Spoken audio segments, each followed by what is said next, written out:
13장. 여로보암 왕 18년에 아비야가 유다 왕 위에 올랐다. 그는 예루살렘에서 3년 동안 다스렸다. 그의 어머니는 기브아 사람 우리엘의 딸 마아가다. 아비야와 여로보암 사이에 전쟁이 벌어졌다. 아비야는 정예군 40만 명을 이끌고 싸움에 나섰고 여로보암 또한 정예군 80만 명으로 맞섰다. 아비야가 에브라임 산지 스마라임 산에 잘 보이는 곳에 서서 말했다. 여로보암과 온 이스라엘은 들어라. 하나님, 이스라엘의 유일하신 하나님께서 다윗과 그 후손을 이스라엘의 영원한 통치자로 세우시고 하나님의 나라는 하나님의 왕이 다스린다고 소금 언약으로 확증하신 것을 너희가 알지 못하느냐? 그런데 어떻게 되었느냐? 솔로몬의 종 느밧의 아들 여로보암이 자기 주인에게 반역했다.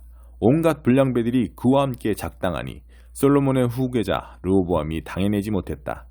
르호보암은 어찌할 바를 몰랐다. 게다가 그는 겁이 많아서 그들과 맞서지 못했다. 너희는 그 약점을 이용하여 다윗의 후손에게 위임된 하나님의 통치에 주제넘게 맞서고 있다. 큰 군대를 거느리고 거기다 여로보암이 너희에게 신으로 만들어준 금송아지 우상들 때문에 너희가 아주 대단한 줄 아는구나. 하지만 지금까지 너희가 한 일을 보아라. 너희는 아론 자손인 하나님의 제사장과 레위인들을 쫓아내고 이방인들처럼 너희 멋대로 제사장을 세웠다.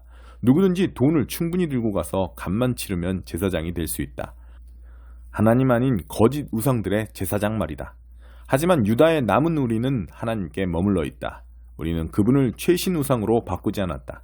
확실히 검증된 아론의 제사장들이 우리를 하나님께로 인도하고 또 레위인들이 우리의 예배를 인도하며 날마다 아침과 저녁 기도 때 하나님께 번제와 향기로운 향을 드리고 깨끗한 상에 갓 군 거룩한 빵을 차려내며 밤마다 금 등잔대에 불을 밝히고 있다. 우리는 하나님께서 명령하신 일을 그분이 말씀하신 방식대로 지키고 있다. 그러나 너희는 그분을 버렸다.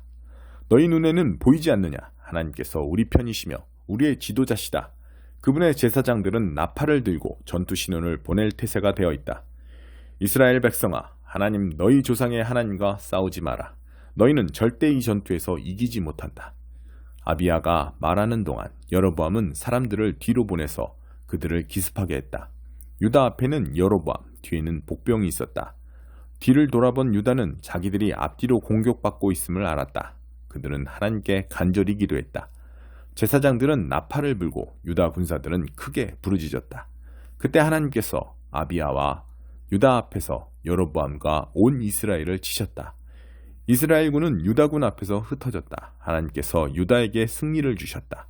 아비야와 그의 병력은 이스라엘을 크게 무찔렀다. 그날 이스라엘 정예군 50만 명이 죽었다. 이스라엘군은 처참하게 무너졌다. 아주 치욕스러운 패배였다. 유다군이 힘들이지 않고 이긴 것은 그들이 하나님, 그들 조상의 하나님을 신뢰했기 때문이다. 아비야는 승리의 여세를 몰아 여로보암을 추격하여 베델, 여사나, 에브론 성읍과 그 주변 마을들을 빼앗았다. 여로보암은 아비야가 살아있는 동안 이 패배에서 끝내 빠져나오지 못했다. 이후에 하나님께서 그를 치시니 그가 죽었다. 반면에 아비야는 번성했다. 그는 14명의 아내와 결혼하여 아들 22, 딸 16의 한 가문을 이루었다. 아비야의 나머지 역사, 곧 그의 언행은 예언자 이또가 쓴 연구소에 기록되어 있다. 3장. 사대교회에 보내는 말씀. 사대교회 천사에게 이렇게 적어보내라. 한 손으로는 하나님의 7영을 붙들고 계시고 다른 손으로는 7뼈를 쥐고 계신 분이 말씀하신다. 나는 내 일을 정확히 꿰뚫고 있다. 너는 원기왕성한 것으로 유명하다만 그러나 실은 죽은 자다. 돌처럼 죽어있다. 일어서라. 숨을 깊게 내쉬어라. 어쩌면 내 안에 아직 생명이 남아있을지 모른다. 그러나 내가 벌이는 그 분주한 일들로 봐서는 과연 그런지 나는 모르겠다. 내 일에서 하나님의 일은 이루어진 것이 아무것도 없다. 지금 내 상태는 절망적이다. 내가 전에 두 손에 받았던 그 선물을, 내가 귀로 들었던 그 메시지를 생각하여라. 다시 그것을 붙잡고 하나님께 돌아가라. 그러지 않고서 하나님은 안중에도 없이 이불을 머리 위까지 뒤집어 쓰고 계속 잠을 잔다면 나는 내가 전혀 생각하지 못한 때에 돌아와서 내 삶의 한밤의 도둑처럼 들이닥칠 것이다. 사대에는 여전히 예수를 따르는 이들 몇이 있다. 그들은 세상의 길을 따라 쓰레기 더미에서 뒹굴지 않는 사람들이다. 그들은 나와 더불어 행진하게 될 것이다. 그들은 그럴 자격이 있음을 증명해 보였다. 승리하는 사람들은 그 개선 행진에 참여하게 된다. 그들의 이름은 생명책에 지워지지 않을 것이다. 나는 그들을 위로 데리고 올라가서 내 아버지와 그분의 천사들에게 이름불로 소개할 것이다. 너의 귀는 지금 깨어 있느냐? 귀 기울여 들어라. 바람 불어오는 그 말씀에, 교회들 가운데 불어오는 그 성령의 귀를 기울여라. 빌라델비아 교회에 보내는 말씀. 빌라델비아 교회의 천사에게 이렇게 적어보내라. 거룩하신 분, 참되신 분, 다윗의 열쇠를 손에 가지신 분, 문을 여시면 아무도 잠글 수 없고 문을 잠그시면 아무도 열 수 없는 분께서 말씀하신다. 나는 내가 한 일을 잘 안다. 이제 내가 한 일이 무엇인지 보아라. 나는 내 앞에 문을 하나 열어두었다. 그것은 아무도 닫을 수 없는 문이다. 내가 힘이 미약하다는 것을 나도 알고 있다. 그럼에도 너는 내 말을 지키기 위해 내 있는 힘을 다했다. 너는 힘든 시절에도 나를 부인하지 않았다. 자칭 참된 그리스도인이라고 하나 실은 전혀 그렇지 않은 이들, 실제로는 사탄 클럽에 속해 있는 그 위장꾼들을 내가 어떻게 하는지 지켜보아라. 나는 그들의 가식을 드러낼 것이고 그렇게 되면 그들은 내가 사랑하는 사람이 바로 너라는 사실을 인정하게 될 것이다. 내가 열정 어린 인내로 내 말을 지켰으니 나는 이제 곧 찾아올 시련의 때에 너를 안전하게 지켜줄 것이다. 그때는 온 땅의 모든 남자와 여자와 아이들이 시험을 받을 때다. 내가 가고 있다. 곧 갈 것이다. 내가 가지고 있는 것을 꼭 붙들고 지켜서 아무도 너를 미혹하여 내 면류관을 훔쳐가지 못하게 하여라. 나는 승리한 사람마다 내 하나님의 성소 기둥으로 영원한 존귀의 자리로 삼을 것이다. 그러고는 나는 내 위에 그 기둥들 위에 내 하나님의 이름과 하나님의 도성, 곧 하늘로부터 내려오는 새 예루살렘의 이름, 그리고 나의 새 이름을 적을 것이다. 너의 귀는 지금 깨어있느냐? 귀 기울여 들어라. 바람 불어오는 그 말씀에, 교회들 가운데 불어오는 그 성령의 귀를 기울여라. 라디오게아 교회에 보내는 말씀. 라디오게아 교회의 천사에게 이렇게 적어보내라. 하나님의 예이신 분, 신실하고 확실한 증인이신 분, 하나님 창조의 으뜸이신 분이 말씀하신다. 나는 너를 속속들이 아는데 내게서는 내가 좋아할 만한 구석을 거의 찾을 수 없다. 너는 차갑지도 않고 뜨겁지도 않다. 차갑거나 아니면 뜨거웠으면 훨씬 더 낫겠다. 너는 진부하다. 너는 정체되었다. 너는 나를 토하고 싶도록 만든다. 나는 부자다. 나는 성공했다. 나는 부족한 것이 없다고 자랑한다. 자신이 실제로는 가련하고 눈멀고 누더기 옷에 집 없는 거지라는 사실을 알지 못하고서 말이다. 나는 내가 이렇게 하기를 바란다. 나에게서 내 금을 사라. 불로 정련된 금이다.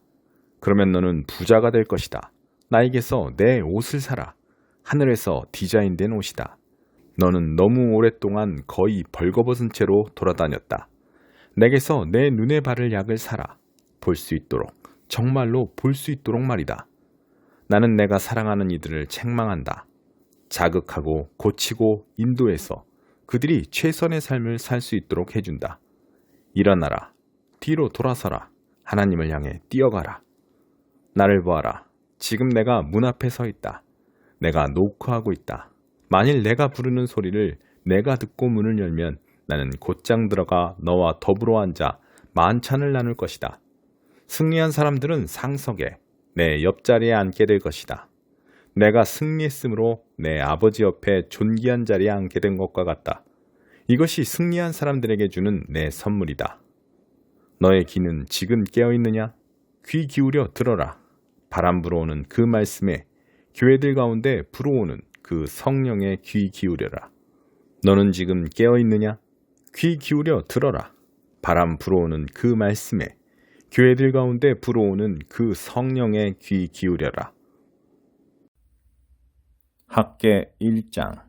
성전을 재건하여라. 페르시아 다리오 왕 2년 여섯째 달 첫째 날에 예언자 학개가 스알디엘의 아들 유다 총독 스룹바벨과 여호사닥의 아들 대제사장 여호수아에게 하나님의 메시지를 전했다. 만군의 하나님의 메시지다. 이 백성이 시간만 끌고 있다. 그러면서 하는 말이 지금은 내 성전, 하나님의 성전을 재건할 때가 아니라고 한다. 곧이어 하나님께서 더 많은 말씀을 주셨고 학개가 받아서 말했다. 하나님의 집, 하나님의 성전이 무너져 있는 이때에 너희 자신은 멋진 새 집을 짓고 산단 말이냐. 그리고 잠시 후에 만군의 하나님께서 다시 말씀하셨다. 너희 삶을 유심히 들여다보아라. 그리고 곰곰이 생각해보아라. 너희는 그동안 많은 돈을 썼지만 지금 보여줄 것이 많지 않다. 그릇을 가득 채웠지만 너희는 배불러 본 적이 없다. 마시고 또 마셔댔지만 너희는 늘 목마르다. 여러 벌의 옷을 껴입었지만 너희는 따뜻하지 않다. 너희를 위해 일하는 자들, 그들이 그 일로 무엇을 얻었느냐? 그리 많지 않다. 녹슬어 구멍난 양동이 그것이 전부다. 그래서 만군의 하나님이 말한다. 너희 삶을 유심히 들여다보아라. 그리고 곰곰이 생각해보아라. 하나님께서 말씀하셨다. 내가 너희에게 원하는 일이 있다. 작은 산에 올라가 나무를 베어오너라. 그것을 가지고 내려와 성전을 재건하여라. 나를 위해 그 일을 하여라. 나를 높여라. 너희는 너희 자신을 위해 큰 야망을 품었지만 결국 얻는 것은 아무것도 없다. 너희가 내 성전에 가져온 시시한 것들, 아무것도 아닌 그것들을 내가 흩어버렸다. 이유가 무엇인지 아느냐? 기억하여라. 이는 만군의 하나님의 메시지다. 내 집이 무너졌는데도 너희는 너희 집 돌보는 일로만 바빴다. 그것이 이유다. 너희의 인색함 때문이다. 그래서 내가 여름 가뭄을 보내어 너희가 보잘것없는 수확을 얻게 했다. 구두쇠 같은 너희의 인색함 때문에 내가 밭과 언덕을 마르게 했고 정원과 과수원을 죽였으며 식물과 과실을 시들게 했다. 이 땅에서는 그 무엇도 사람도 동물도 곡식도 번창하지 못할 것이다. 그러자 스알디엘의 아들 스룹바벨 총독과 여호사닥의 아들 여호수아 대제사장과 모든 백성이 그들의 하나님의 음성에 귀를 기울였다. 정말로 귀 기울여 들었다. 하나님께서 그들에게 예언자 학개를 보내시자 그들이 그를 주목했다. 그의 말에 귀 기울임으로써 하나님을 높였다. 하나님의 특사 학개는 백성에게 하나님의 메시지를 전했다. 내가 너희와 함께한다. 하나님의 말씀이다. 이렇게 하여 하나님께서 스룹바벨, 여호수아 그리고 모든 백성을 움직이셔서 그들이 만군의 하나님의 성전 일에 착수하게 하셨다. 이 일은 다리오 왕 2년 여섯째 달 24일에 일어났다. 2장 물로 포도주를 만드시다. 사흘 후에 갈릴리 가나 마을에서 결혼식이 있었다.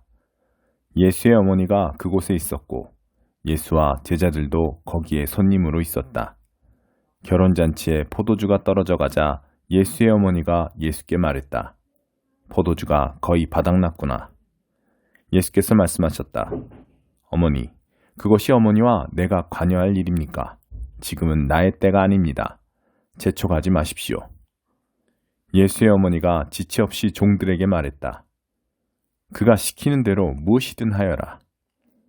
거기에는 유대인들이 정결 예식에 쓰는 물 항아리가 6개 놓여 있었다. 항아리는 각각 75에서 110리터 정도가 들어가는 크기였다. 예수께서 종들에게 지시하셨다. 항아리에 물을 가득 채워라.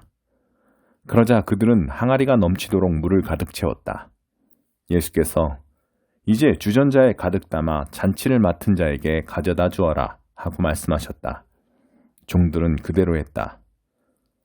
잔치를 맡은 자가 물이 변화된 포도주를 맛보고서 큰 소리로 신랑을 불러 말했다. 그는 방금 무슨 일이 일어났는지 몰랐지만 종들은 알고 있었다. 내가 알기로는 누구나 처음에 가장 맛 좋은 포도주를 내놓다가 손님들이 잔뜩 마신 뒤에는 싸구려를 내놓는데 그대는 지금까지 가장 좋은 포도주를 남겨두었구려. 갈릴리 가나에서 행하신 이 일은 예수께서 보여주신 첫 번째 표적이었고 처음으로 자신의 영광을 나타내신 것이었다. 그분의 제자들이 예수를 믿게 되었다.